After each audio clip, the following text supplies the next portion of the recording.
man, it's a regular thing right now. This countdown, this heat check thing, we're getting back in the groove.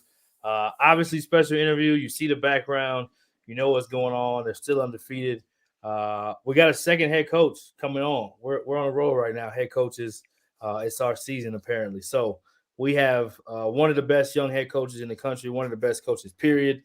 And has the San Francisco Dons undefeated. There's a lot of WCC talk right now with all the good basketball going on in that side of the world. And excited to have Coach Todd Golden on.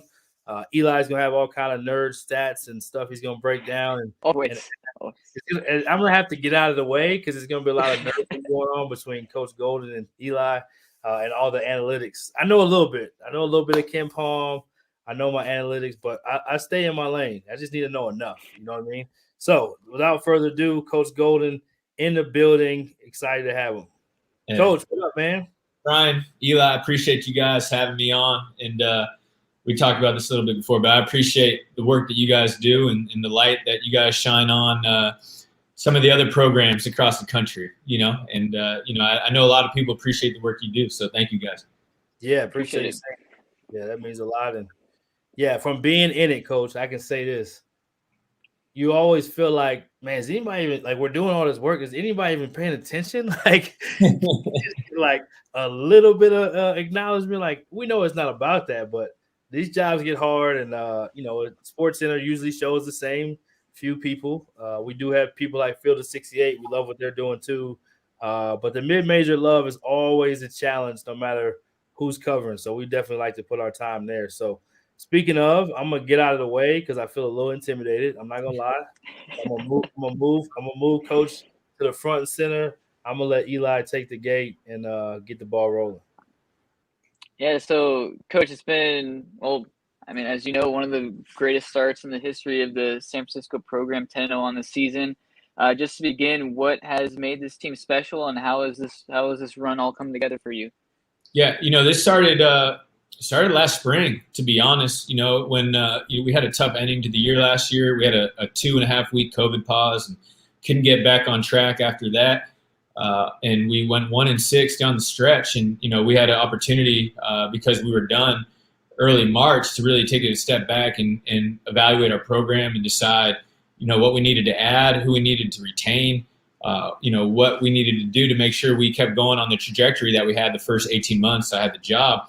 And it allowed us to create a clear vision of, who we wanted in our program and what we wanted to do with bringing some transfers in and start building that team in the summer. So we went out and, obviously the most important thing was retaining guys like Jamari Bouye, who's put himself in the first round conversation already this year in terms of being drafted, Khalil Shabazz, guys like that who had done some really good things for the program, and then go out and get some front court players that could provide a little more depth and physicality and inside scoring for us. Yayi Masalski's been amazing. He's given us a huge lift, scoring close to 14 points a game, 8 rebounds. Patrick Tape, who is a grad transfer from Duke, has found a really nice niche within our program of being a great defender, rebounder, facilitator, just a great starter for us. And then Zane Meeks, who hasn't played a ton because he's been injured, gives us another really talented front court scorer. Adding Gabe Stefanini in the backcourt and then Vova Markovetsky as another big. We're a lot deeper and more physical than we were last year, a lot more well-rounded. And I think, last year we could beat anybody like we proved when we beat Virginia, but we could also lose to anybody if we didn't shoot the ball well. Whereas this year I feel like having that inside scoring provides us a much higher floor. And you touched on a lot of the guys there, but this roster, players are being picked off from all across the world. You have it listed. Australia, Slovenia, Italy, England, Belarus, Netherlands, Ukraine. You have history playing in Israel with your background. Yeah. What all goes into assembling a roster with guys with different backgrounds and Tape going from low major to playing at Duke, now coming back to a WCC program. There are so many intermixed parts, Ivy Leaguers who are playing with you now. How does this all come together, and how do you as a staff make it work so well? And the real question is, do you have a hired translator? Did you hire yes, that too? I'm sure in the recruiting process is like, people want to make me feel special. So I'm sure you had to pull out some stops and you're like, man, you know what? Let's just hire you full time. I got to be able to talk to these guys all year. It's been really fun, honestly, because this, now being here for my 6th year on the staff, I feel like we have a really good understanding of what works, what types of student athletes do well here. And we figured out pretty quick that international was a route that we thought would be beneficial and allow us to, maybe get some guys that were at a level that normally we might not get if we were trying to recruit them in our backyard against teams like Cal and Stanford and programs like that. So we went out and really worked the FIBA events and tried to figure out, where we could find, generally size is hard to come by. And that was a vehicle that we thought we could do that. And it's turned out to be really, a good strategy for us. And it's fun in that practice. We have one group in our warm-up lines that has 5 of those guys that you just mentioned. So every time I see them, I call them the United Nations. I got guys that are from all over the globe working together for a common goal. But I think the best part of this story so far in Eli, this is what you were talking about, is we have guys that have been on different teams, different countries, different starts, but we've been able to kind of put this team together, and credit to them, they put the team first consistently. And guys like Gabe and Pat didn't have much success from wins and losses at Columbia, but they're really good players. They want to be good, and now that they're with some better talent, everybody continues to pull each other up. And as long as we can continue putting the team first, I think this team will continue to be successful. And one of the guys who has been steady within the program is Jamari Bouye, and he's been a household name now for quite some time. But I think the nation's finally starting to realize that this guy's a legitimate All-American type player on a team that will likely be dancing in March. And I think the performance against Fresno State really stood out to me in particular because of his struggles in the first half, and I believe he only scored 2 points and then just exploded over the final 20 minutes of the game and finished with 27, if I'm not mistaken. What do you see in him, if there's anything different this season? It feels to me, having watched him for a few years, like he's able to take more of a leadership role and really remain steady even when things aren't going his way, and being able to lead this team. Yeah, Jamari's story it's one that honestly gives me like kind of chills and goosebumps just thinking about the growth that he's had over his career here. When we got Jamari, he had no Division I scholarship offers. We signed him late. He was his body. He was always long. He was always crazy athletic, but he was skinny. Didn't necessarily look the part. He's incrementally got better and better every year. He went from, barely playing as a freshman to being our backup guard his sophomore year. Then my first year as a head coach, he was my starting point guard. He took another jump last year, and we've kind of, thought that he had this breakout potential, but needed, some more help inside, probably needed a little stronger team. Well, now he has that. And so you're seeing a guy that's fully confident, not only in his own abilities, but in the abilities of his teammates, which gives him the ultimate freedom to go out there and compete and play to win. And to your point, Eli, like we had to pick him up a little bit in the first half against Fresno. We didn't play great, got in some early foul trouble, was kind of off kilter, but our other guys were good enough to keep us in the game. And then here comes the second half, and the dude looked like a mini Steph Curry. He was making shots from 25 feet, step backs, any way he wanted. I've always thought that he had potential to really kind of take that next jump, and I think we're in the midst of seeing it right now. The scoring's there, the shooting is what's kind of been, I don't want to say the question mark, because he shot at 38% from 3 last year. He's a good shooter, but now he's turned himself into an elite shot maker, and I think that's something that can't go unnoticed. He's making 3.2 threes a game at 47%. I mean, that's insane. And you guys understand basketball. He's not getting wide open catch and shoot threes. This guy's shooting off the ball screen. This guy's shooting off the step backs. They're all tough shots. So I think we're in the midst of seeing this guy really break out and, kind of let the country know who he is. And credit to him and credit to others for kind of realizing that. And now he's starting to get that recognition in the mock drafts. And honestly, I think he has the potential to keep rising on those charts as the year goes on. Yeah, I got a 2-part question for you. You talked a little bit about this in one of your early answers, but you've added more bulk inside and more size. And Eli and I talked about this before we hopped on with you, but that seems to be a difference in the San Francisco way that may not have always been in the formula the years you've been there prior. And I'm sure the transfer portal probably plays a role in that because obviously those guys came for his transfers. The other part is the WCC is playing at a very high level as a whole. And people are talking about, I mean, there was a conversation earlier. I think I heard somebody talking about 4 teams potentially getting in, which normally it's 1. And mid-major is having a great time right now with the transfer portal, and the extra year has been really good to mid-major basketball across the country. So long-winded question, but the WCC having even 4 teams in the conversation, what is that like to be in a league like that now and this time? And then how have the bigs helped your kind of jump from good to great as a program? Yeah, it's the WCC. It's great for us because now we feel as coaches that the league's finally getting the respect that it deserves. And in the past, last year, the year before, I think the league had close to 5 or 6 top 100 KenPom teams last year, even. But the 3 teams, 4 through 6, were closer to 100. Whereas now you have Gonzaga top 10, BYU top 25. We're, I think, 26 in the net as of today. 32 on KenPom. St. Mary's is right there at 35. All 4 of those teams, if the tournament started tomorrow, would be, maybe even single-digit seeds, but definitely comfortably in. And you have a team like Santa Clara who was playing incredibly well to start the year and had a tough break when Vrancic got mono, and it kind of set them back a little bit. And then LMU off to a great, the league is very deep. San Diego wins on the road at Nevada to start the year. Just some really, really impressive starts. And so that was the kind of start we needed.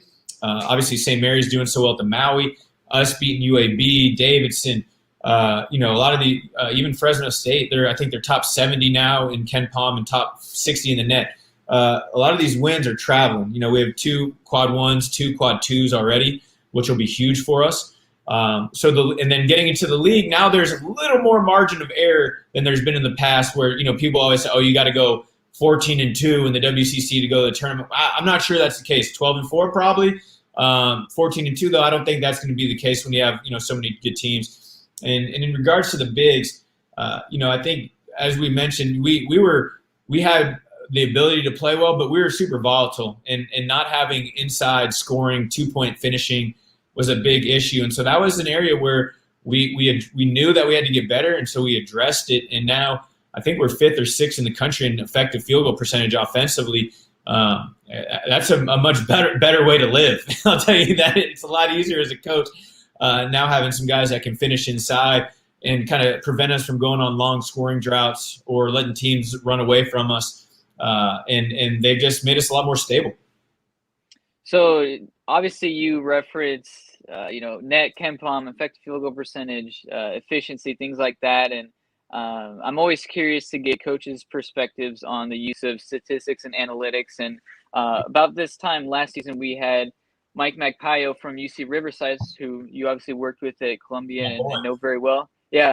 And we talked to him about the same thing, and he said he still uses his Excel files that he had back to his time at Columbia, working along with Kyle Smith. And what role does analytics play in your coaching within your staff, and what have you learned maybe next to Magpayo and Bruce Pearl and Kyle Smith and some of these guys who really know their numbers and can use it to their advantage?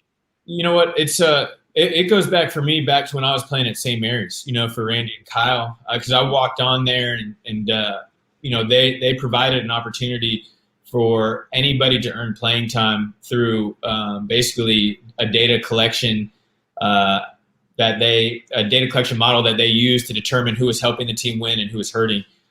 To the point of where, as a sophomore, I started 28 out of 29 games. Just getting on scholarship. A guy that had walked on for 2 years before, and so it had kind of opened my eyes of like, hey, their basketball. There's definitely a huge human element to it, but if you dig a little deeper, you could find incremental value behind the numbers. And I've always been a little more mathematically driven than, English and reading in school as it was. I was a terrible reading comprehension guy, but I was a good numbers guy. And so I always have enjoyed looking at box scores and batting averages in baseball. It's just always been something that resonates with me. And so, going to work with Kyle at Columbia, I got to be on the coaching side of a lot of that data collection and analytical use behind it. And, at Columbia, we were always looking for ways to catch up to Harvard, Yale, and Princeton because they were always getting the best recruits. But that's really kind of the mindset. It's just a mindset in the sense of we're always just how can we get a little better? How can we be more efficient in the way we do this? And that goes in really every area of our program, from scheduling to recruiting, even to budgeting stuff we do, within our operational budget. We're just always trying to find incremental ways to increase value. So we're big on lineup data. We're big on KenPom, and we're big on Bart Torvik. We're big, all these different analytical measures where we feel like maybe we can find an advantage, and we'll use it in scouting a ton. But the best way to say it, I feel like we try to evaluate and do everything in our program through an analytical lens, and if we can find an incremental value, we'll take advantage of it. Do you find that it's a challenge trying to convey these types of messages to your players, or do they more or less understand it and see where you're coming from as a staff? I think there's different ways and levels. Like as a staff, we have some higher level conversations on it with the players. They're way open to it. What we really like to do, Eli, is like we'll pair a lot of film with our analytical studying and our analytical decisions and what we talk about. So it's like, hey, we're coaching you on this, and because we feel like you need to get better, and we realize that analytically. And here's the film of showing you what you need to improve on and how you need to get better. So when you pair it and you can back it up with that visual element as well, I think it goes a lot further than just saying, hey, you can't take that mid-range shot because you're shooting, it's only a 0.7 points per possession shot when the catch and shoot three is 1.4, whatever. It's like, then you're showing them, bad mid-range attempts in practice where, they're not, it's like, okay, yeah, I got you, coach. That's a tough shot. My bad. So there's different ways to do it, but the student athletes are definitely open to it. We have really bright guys within our program. And again, winning definitely helps. So when you're stacking wins behind all of this, it's a lot easier to get that buy-in. On the same token, I think you briefly discussed this after the post game following the Fresno State win, about kind of the mindset shift of now being the hunted as opposed to the hunter, being the underdog as opposed to the favorite. Oftentimes, I know a lot of coaches they deflect attention, or they say they don't pay attention to it, but obviously given the start, given the headlines that your team is receiving, it's obviously there. So what do you do as a staff, as a coach, to keep the players locked in and just maintaining that focus and understanding that, if there is a goose egg next to your name, chances are every team's going to give 110% to try to knock you guys off?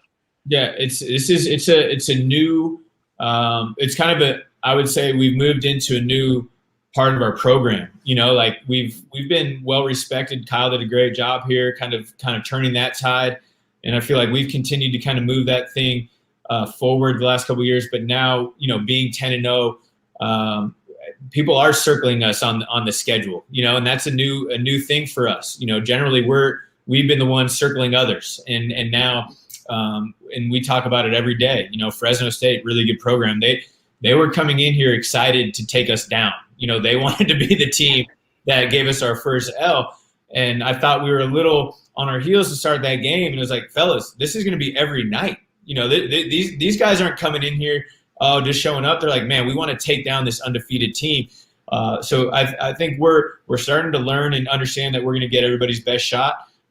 People are going to respect us, but not necessarily fear us. And we have to make sure that we answer that every day in practice, in every game that we compete. And honestly, it's an everyday message. Really, it's repetitive. It's boring, but it's what's important, and it's what we need to do to continue on this way. Coach, what's the most fun you're having so far, man? I know it's all business, and there's no more COVID. COVID year was crazy. There's been a lot of teams that have bounced back so well. Yours is one of them. Yeah. You had the awesome win against Virginia. And then it just kind of like a lot of people, just the pauses and the reschedules and everything was so crazy. Are you having fun yet? What's been a fun moment you can point to of this season so far? Man, I'll tell you what, it was that last year was super challenging. And the summer period, of getting these guys together and start team building and doing all that stuff, it was fun. but it was still I was still holding on to last year a little bit. Like, hey, we can't get ahead of ourselves. Like, let's keep that chip and make sure we get into the fall well organized and have guys healthy and so it's been kind of a cautiously optimistic summer and fall getting to the season. But now that we're here and we're in the middle of it, we're almost a third of the way through our schedule.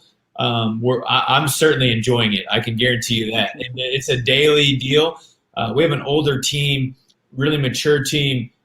They're super coachable. They want to keep improving and getting better, so they're fun to be around.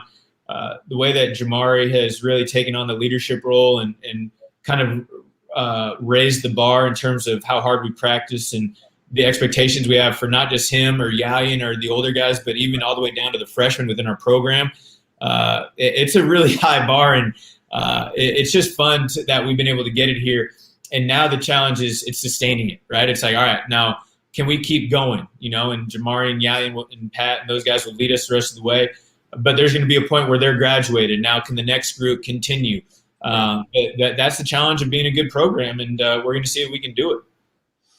Yeah, I was curious too. Like, so much of this thing for coaching is – so let's take Coach Bennett, for example, who you guys beat last year. They lose as a 16 seed, and then they come back and win a national championship, right?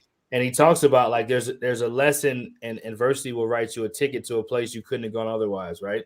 So one of those quotes that I happen to love. So for you as a coach, if you don't mind, share what's something that you took from the adversity of last year, and then after that, we're going to flip it completely and just tell a funny story, and then we shut it down.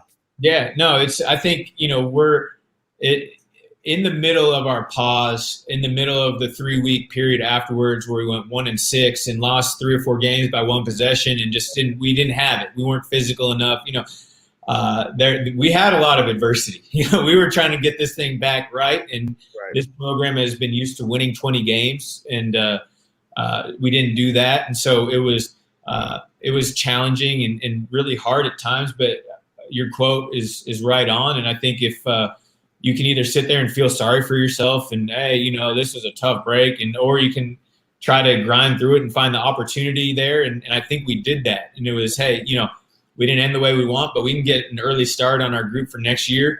We can keep working on this thing and realize we're not that far away. Let's just add a couple guys and see if we can blend them together. And I think that adversity gave us a little vision to an opportunity if we could take advantage of it. And I think we did do that. And so the fact that instead of sitting there and feeling sorry for ourselves, we were like, hey, if we feel sorry for ourselves, they're going to keep punching us in the mouth. Let's get back up and see what we got.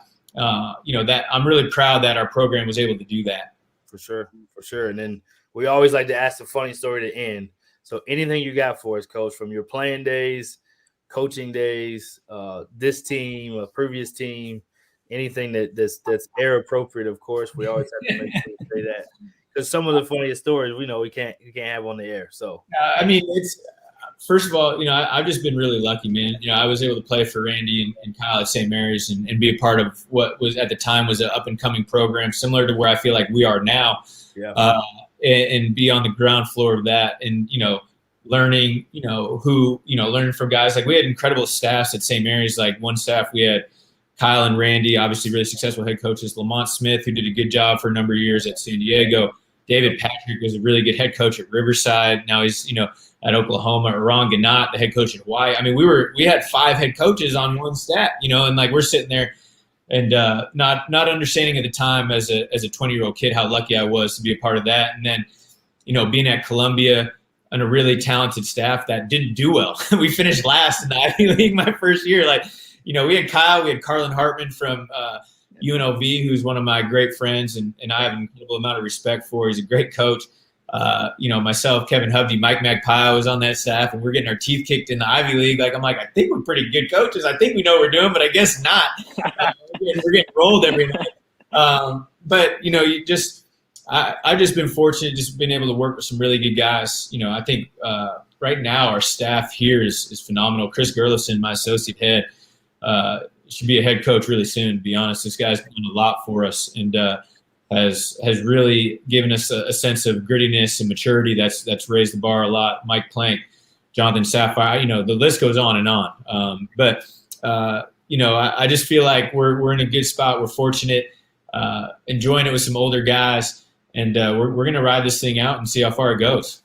Yep, love it, Coach. I know a lot of those names. Lamont Smith, I got to work with firsthand. He is elite, and Chris Gerlison. Actually, my first recruit. This is a quick funny story. My first recruit in college basketball. I worked at Collin Community College. Well, I'll take it back. My first recruit that was at a D3, that was my cousin, so that don't count. My cousin signed with me. He was the hardest recruit I ever had to sign. My first scholarship signee was Jarrett Von Rosenberg, who's the head coach now at Texas A&M Commerce. And after he left us 1 year at Collin, he went and signed with Chris Gerlison at Hartford. And been good friends with Chris ever since. So you definitely hired a great one and have a good staff, and excited for you guys in the WCC. And all of a sudden now WCC is like in that conversation for multi-bid, and that's a lot of fun. And obviously Gonzaga is in its own space, but to have BYU has already been ranked in the top 25, and then you guys in St. Mary's are right there on the knocking on the door for, tournament bids conversation. So awesome job. Keep up the good work. Appreciate you joining us, and stay warm out there, man. I appreciate you. Thanks, Brian. Eli, thank you, my man. And great catching up with you guys. And stay happy and healthy, and Merry Christmas early to you guys. Yeah, same to you and your family. Well. All right, guys. All right, take care. Man, another great one. We let my man Eli do what he does to close the show. Man, it's an impressive San Francisco team. I got a chance to see them out in Vegas in the tournament where they played against Towson and UAB, two very capable mid-major teams that could win a game in the tournament, much like USF. And this team can beat you in a variety of ways. The scoring is much improved. They have shooters all over the floor. But, I mean, when you pair capable perimeter shooters with the amount of size, the high major size that San Francisco has, it makes a lot of sense why the Dons have been a tough out this season. And we'll know a lot more about them in 3 weeks, because this upcoming schedule is tough. They have a back-to-back at Grand Canyon and Arizona State, and then they also play Southern Illinois, which has a high major win. They play Academy of Art, which isn't even a D1 team that has a D1 win this season, against UC Davis. And then, wouldn't you know it, they start league play at St. Mary's and at Gonzaga. So this is a challenging upcoming slate, but if we've learned anything about the San Francisco team is they're coming with a force, and we discussed on this show, they're definitely in a groove right now with Jamari Bouye and Khalil Shabazz and some of these guys, Gabe Stefanini, who's been tremendous as well. It's a capable team that can win games in March, and in a competitive WCC, there are a lot of heads out there: St. Mary's, Gonzaga, BYU, Santa Clara, San Diego, Loyola Marymount. Even we've talked about Portland, that's much improved. I mean, the league is just extremely deep this season, and so it's a good year to be good in the WCC. That's for sure.